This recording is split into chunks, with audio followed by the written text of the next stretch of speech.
Alors voilà ma première technique. Je réalise un gabarit en bois qui correspond à la forme du sac que je veux réaliser.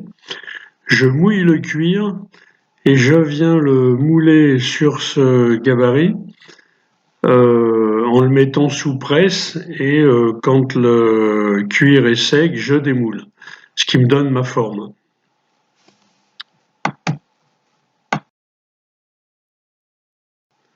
Alors à gauche, le dos du sac. Et le devant, c'est la pièce réalisée par moulage.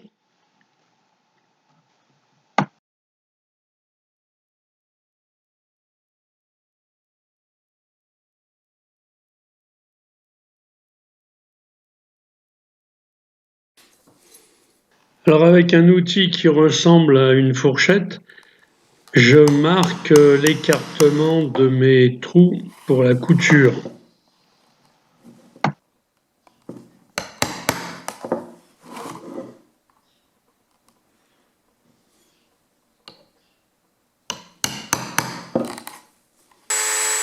Alors selon mes travaux, j'utilise un cuir de 1,5 mm, voire 3,5 mm pour les étuis à couteau.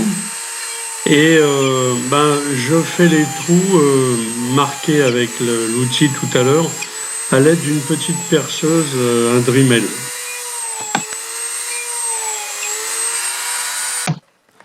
Alors là, je vais coincer ma sacoche dans un outil spécifique que je me suis fabriqué, que je coince entre mes jambes pour faire une couture poincellier spécifique à la maroquinerie. Donc c'est une couture à 2 aiguilles. J'ai une aiguille main gauche, une aiguille main droite, et je croise. Ainsi, à chaque fois, ça fait un nœud et ça évite à la couture de se défaire si un nœud lâche.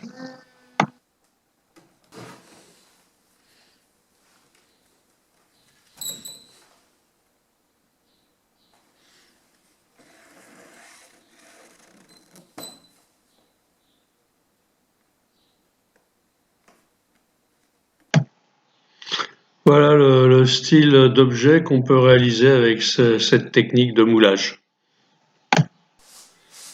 Alors là, je fais un sac avec une autre technique beaucoup plus classique en maroquinerie, c'est-à-dire il y a des flasques qui sont cousues de chaque côté.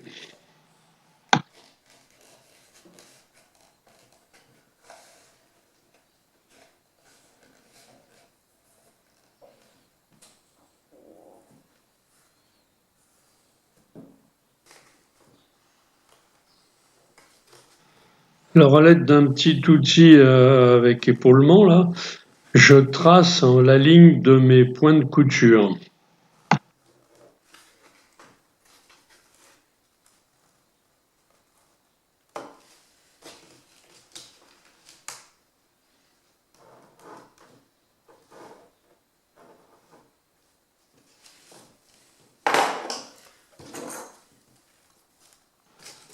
Ah là, je prends l'outil là, comme une petite fourchette, pour marquer l'écartement de mes points de couture.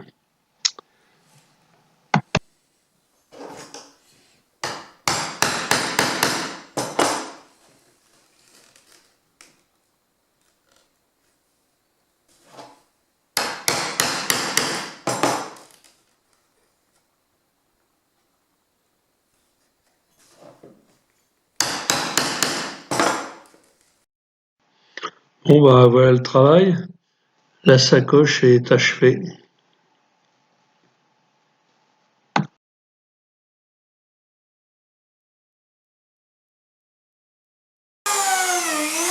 Alors pour les étuis à couteau, il m'arrive d'avoir à coudre des épaisseurs de 5 cm à 7 cm.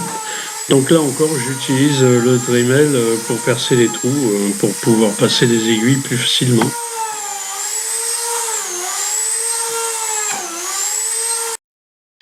Alors voilà quelques exemples d'étuis pour les couteaux à lancer.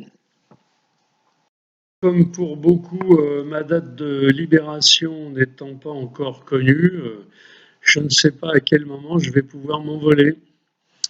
À bientôt.